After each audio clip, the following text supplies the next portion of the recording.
You know the vibes. We are back for another episode of the Hoop Genius podcast presented by NBA 2K22. I'm your boy, Mo Mootsie, alongside, as always, the three-time NBA champion, BJ Armstrong. BJ, a busy night around the NBA. First of all, I got to ask you, what is it with Spencer Dinwiddie and game-winning threes? That's back-to-back now for him. He hit one against the best team in sports on Sunday, and then tonight, he hit one against his old team, the Brooklyn Nets. Went into their arena. They went to double team Luka. Luka made the right pass, with credit to him. Dinwiddie hits that game-winning three. You know, what's it like playing against your former team and that extra added motivation that you got to go up against them? Well, I think Spencer Dinwiddie is a big-time player, and he's a very confident player. And he didn't shoot the ball particularly well versus the best team or the best organization in sports history. He didn't shoot the ball particularly well, but he did make the big shot versus that same team. And he did it again tonight. You know, what's it like? I think there's a little added incentive for you to play well. How much, you know, Spencer now has been around the block. He understands the business. I don't think it's really it's a big thing now for him. You know, this has happened to him now a few times. You know, he went from Brooklyn, he goes to Washington, and then, you know, he's there. You know, when he came in the league, I believe he came in with Detroit. I think he had a little stint there, a short stint with the Chicago Bulls. So he's been around. He understands the business. But nonetheless, it's always sweet when you make a big shot versus a former team. And that was a big time play, big time shot for them. And you know what? These wins, as we've said, Mo, these wins are very critical for Brooklyn. They're running out of time. And I know just a day ago, we were making a big deal about Kyrie Irving, 60-point effort. A couple days before that, we had on Sky TV, 53-point effort by Kevin Durant. But you know what? They can't keep losing games like this because these games count and they need all the help they can get. And this was a tough loss for them for many reasons. And, you know, reasons we've expressed because, you know, I don't know how many games they have left, but I just saw somewhere that, you know, Kyrie's only playing in about 3 of the next 12. Yeah. And it's so they need every game. And this was a big loss for them. I think it was a big win for the Mavericks as well. It's scary that because he's only 23 and he's going bucket for bucket with KD, one of the best scorers of all time, down the stretch, forces that double team, finds Spencer Dinwiddie. But speaking of getting buckets, we've got to talk about this Kyrie Irving performance from the other night. 60 points. Where does that rank amongst high-scoring games? Because we've seen a lot of high-scoring games recently. Is Kyrie's one of the most impressive? We've seen LeBron have 2 50-point games. We've seen KD have that 50. We saw Tatum have that 50. We saw Karl-Anthony Towns have that 60. Which one to you was the most impressive? You know, Mo, I want to say it's impressive to watch. But I have to be honest, Mo. It was against Orlando. 50. I'm not going to say that. Shout out to JD. Shout out to my man JD. I'm not, you know, JD's not here to defend himself. I was going to go at the Orlando Magic, but I want to say this and say it quick. Since I came into this league, you know, this league was always predicated on defense, and it was very difficult. If a guy got 60 points, you were like, oh, you like, you know, you heard when you got a guy like 50 points, you go, oh, like, well, oh, wow. Okay. You know, Mo, the game has changed so much now that the offense has a significant advantage now in today's game over the defense. When you look at the game, Mo, the offensive players are much more physical than the defensive players because they're pushing off, they're holding, they're creating space because you can't impede their progress. There's no more hand checking. Guys are playing from distance and they're basically not closing out on you now. They're running you off the line. So I think 60 points now to me is like a very reachable number because of the amount of threes that these guys are taking and the way the game is being played. However, 60 points is 60 points. But when you really, and you technically look at it, you're going, you know, as I was watching the game, happened to be watching that Orlando game. My question is, Mo, how come they weren't doubling them? It's still under Magic. No, Mo, but then I watched the San Antonio Spurs, Greg Popovich, the winningest coach ever history of the NBA. And I watched Karl Towns pump fake from the top of the key about 3 times, one dribble and dunked it at the basket. Now, I kept saying to myself, this isn't like a young coach. This is Greg Popovich. And Mo, do you know how hard it is to pump fake from the top of the key? You're a center now. Yep. Take one dribble and dunk it. He did it multiple times. Yep. So I keep asking myself, what's the game plan in today's game? Because you don't see like, okay, Mo's hot tonight. Let me double team him to get the ball out of his hand. Kyrie Irving was like 19 of 31, like or something. A lot of it, field. Like a lot of his buckets came just. He started getting hot was the pull up threes in transition. Okay, run him off the line. Like Mo, you're the defense. There was no defense. Let's just keep it 100. That's what I'm saying, Mo. I don't truly understand the game. In March this year, we're on the 17th of March right now, but so far this year, LeBron's had 56, James had 54, Kyrie had 50, LeBron had 50, KD had 53, Karl Towns had 60, Kyrie had 60. This month, there have been 23 40-plus point games in the NBA this season. And I want to know, what is it about the month of March that makes everyone go off? Because I remember in March 2007, Kobe had that streak where he went 65, 50, 60, 50.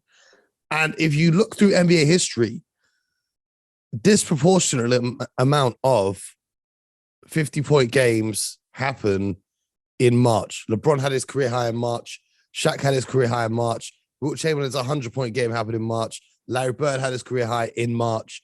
Most 50-point games in a month since 1980, now in March 2022. Yeah. March 2019 had 7 50-point games. This month, we've already had 5. So my question is, what is it about this month? Is it because guys have been on the All-Star break and they've come back and they've forgotten how to play defense because they're still thinking they're on the beach? Is it because guys have had a rest, they can get the offense going easier? What's the deal with March? Why does everyone get a career high in this month? Mo, sometimes there's secrets, in the NBA that you just don't want to disclose. Okay, you've asked a question, Mo, and I'm going to share a little dark secret with you. I'm going to share a little dark secret. Okay, just you and I. This is just you and I. Mm-hmm.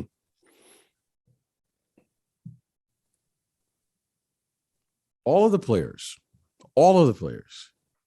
have motivation to play hard to All-Star weekend because all of the players want to be named and recognized to All-Star, to the All-Star game. Okay? It's very important for whatever the reasons may be. It's always been that way. And when you can see it. Mo, I'm just telling you, just you and I talking here, Mo. When you play against, the guys who are playing to win, and the guys who are playing for other reasons. You just know it. It's no judgment, but you know it. So everyone's playing hard to All-Star weekend. After All-Star weekend, okay, now it's a little bit trickier now because of this play-in situation. Mm-hmm. See, normally those teams, 10, 11, 12, they've already shut it off. They've already turned the faucet off. Now they're just playing the young guys, or they're just getting their numbers. Mm-hmm. Okay. But now the play-in game is kind of interesting because some teams are still playing to get into the play-in game. And the teams that are trying to do that. A few of them played here this evening. Mm-hmm. So once the All-Star game is over, Second and third effort only happens with the best teams in the league. But surely You the understand? guys on the worst teams, let's say, for example, the Orlando Magic, they knew they were never making the All-Star team anyway. So what was the difference team before All-Star and after All-Star? Optimism is in the air. That's why I love the beginning of the season. Interesting. Everyone is full of optimism. What do you hear? We could be. What's the projection? How was training camp? It's going great. No one has played. Everyone's feeling good.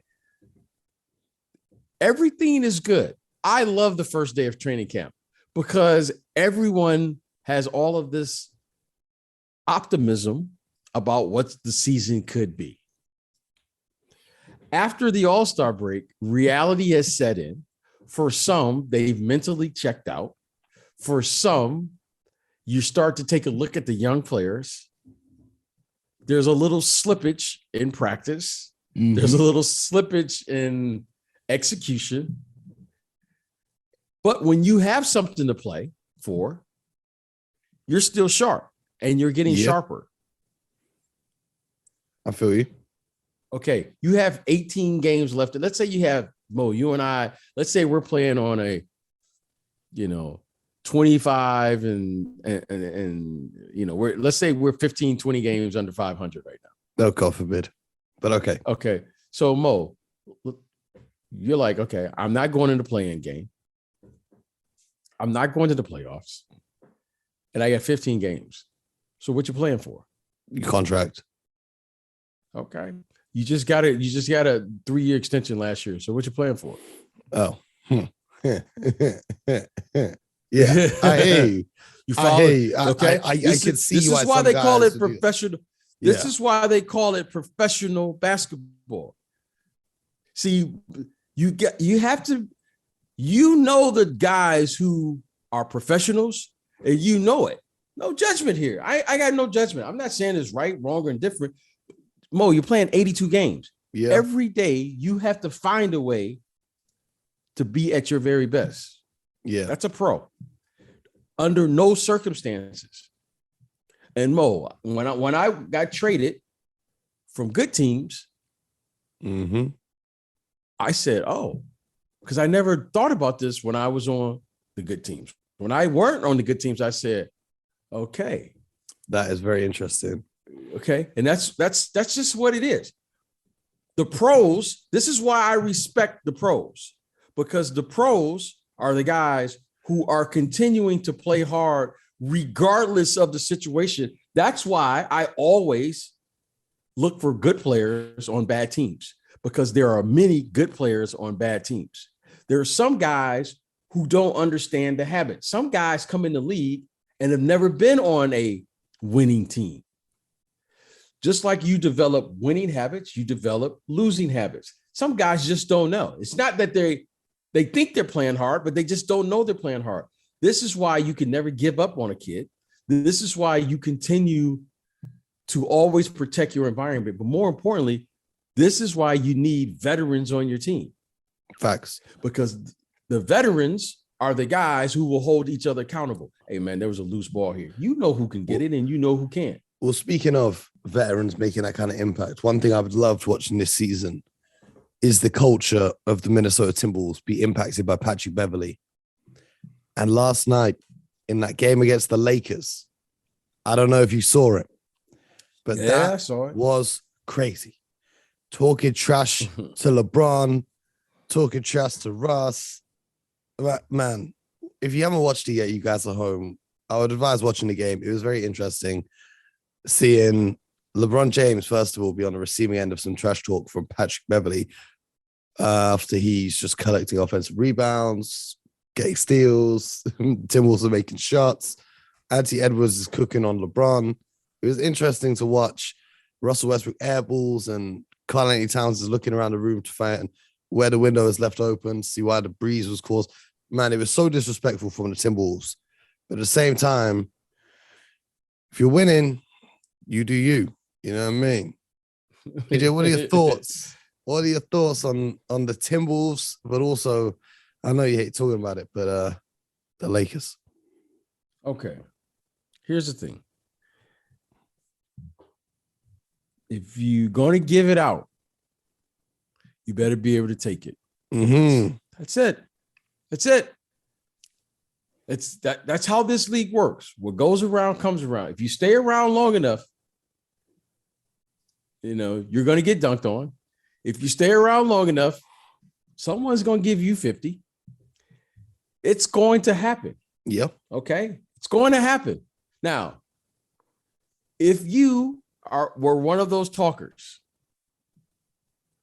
someone is going to come and give that same energy to you. It may happen 5 years later, but it's going to happen. Mm-hmm. No player has left here without that happening. Now, what's interesting is now we're talking, it's happening in real time. It's happening so fast now because you can see it on Twitter and Instagram and all these things. But it's happened to everyone. Everyone. And it will continue to happen as long as there are sports are being played. So you asking me now, here's a funny thing. Those guys who were talking trash today and we're talking about it, guess what's going to happen to them? The same thing. It's karma. It's karma. Mm-hmm. I hate it's karma. You follow what I'm saying? It's going.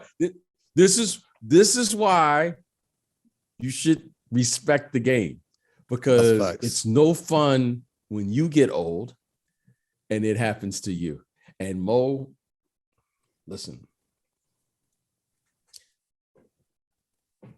to protect all, because I'm not here to, but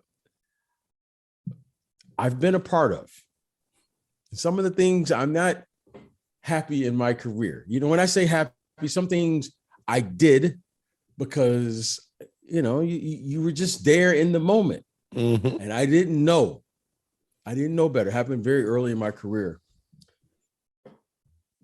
And I was learning how to become a pro. And one of the things as you learn to become a pro, you have to find a way to get yourself motivated every night. It can't be, well, I just play hard. I play hard and I just do with the coach. No, it's got to be like, oh, okay. You got to find the edge. I heard most. Yeah, I heard they said this dude Mo said he was gonna bust you tomorrow night. What? Oh, okay. Okay. Oh, they said he's gonna drop 30 on you. Yeah. You'd be like, oh, okay. Oh, okay. All right. Tomorrow night, what's the name said he going for 10 consecutive 30-point games. Oh, I'm gonna make sure he don't get 30 this game. Oh, okay. Every night you gotta find something. Yeah. Oh, hey, man, the coaches said, Mo said, ain't nobody on Chicago can guard him. Oh, that's my matchup. Oh, okay. Okay. So every day you got to find, you got to find a reason to play. And Mo, early in my career, I was playing against a Hall of Fame player. A Hall of Fame player. I'm talking one of the best of all times. Mm-hmm. And Mo, when I say we, our team went after him in a way that it was to the point, Mo, because of the things that, and I didn't even care to confirm whether it was true or not, but the story went something like this. Y'all ain't done nothing yet. And it wasn't like, he might have just been directing it to one person, maybe two, but he said, y'all ain't done nothing yet. Oh, no.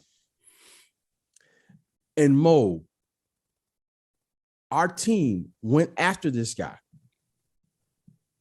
And we went after him so hard, about 3 or 4 days later, he retired. Because Mo, it was a personal, I felt it, and I didn't even know, I knew of him, I didn't know him. But he didn't know me well enough to say, y'all ain't done nothing. Mo, I hadn't been in the league long enough to you know what I mean? No, I was just happy to be, you know how, Mo, when you're young, you just want to like, hey man, I'm on the court with like guys I looked up to, guys I watched on television. And Mo, his response to me was, "Oh, y'all ain't done nothing. Y'all, you know, he didn't call us trash. He was like, y'all just a bunch of young guys running around, man. Y'all. Mm-hmm. And Mo, our team went after this guy. And it was so vicious, Mo, that it felt like everybody in the arena knew it. Like the coaches knew it on our team. The coaches knew it. Mm-hmm. I remember the players were like, man, why y'all going after him? What did he do to y'all? The other team was talking during the game. So, Mo, you got to be careful when you say things now when you're early. I hear you. Okay? And so I learned my lesson then to respect the game, respect all of the players, because you just never know what you might say. I just told you the story about KG. Yeah. I didn't know that he was going to take it that way. Mm-hmm. You respect this game, because there are some prideful people that play this game. And Mo, I'm looking for anything. I feel you. For anything, you know? I feel you. Well, you know, the Lakers were on the receiving end of it last night. Woo, Russell Westbrook, bad. LeBron James. But Mo, let me tell you something. Let me tell you something though. Let me tell you something too about trash talking. You know, when somebody trash talk you, the best thing you can do is stop it right then and there, because it gets around the league. The word gets out. Now, Mo, when you see something happen, you got to put an end to it right then and there. It's okay to trash talk, but meet the same energy. Yeah. Now, today, everybody's like, oh, wow, let's see what happens tomorrow. Because all of these guys, unlike our generation, these guys are friends. Yeah. I wouldn't call in the other team saying this is what we did. I don't know if Russell Westbrook and Patrick Beverley are friends, but I hear you. You fucked. Now, Patrick Beverley may not have a lot of friends in the NBA, but I can tell you this about Patrick Beverley. A lot of people respect him in the NBA. Yeah. You follow what I'm saying? I hear you. A lot of people have trash talked him. A lot of people have said a lot of things about him, but I'm going to give him credit for one thing. He shows up, and no matter what's going on, he takes it and he gives it. Mm-hmm. And that's trash talking. So if you're going to play that way, you know, one of the great trash talkers of my era was Gary Payton.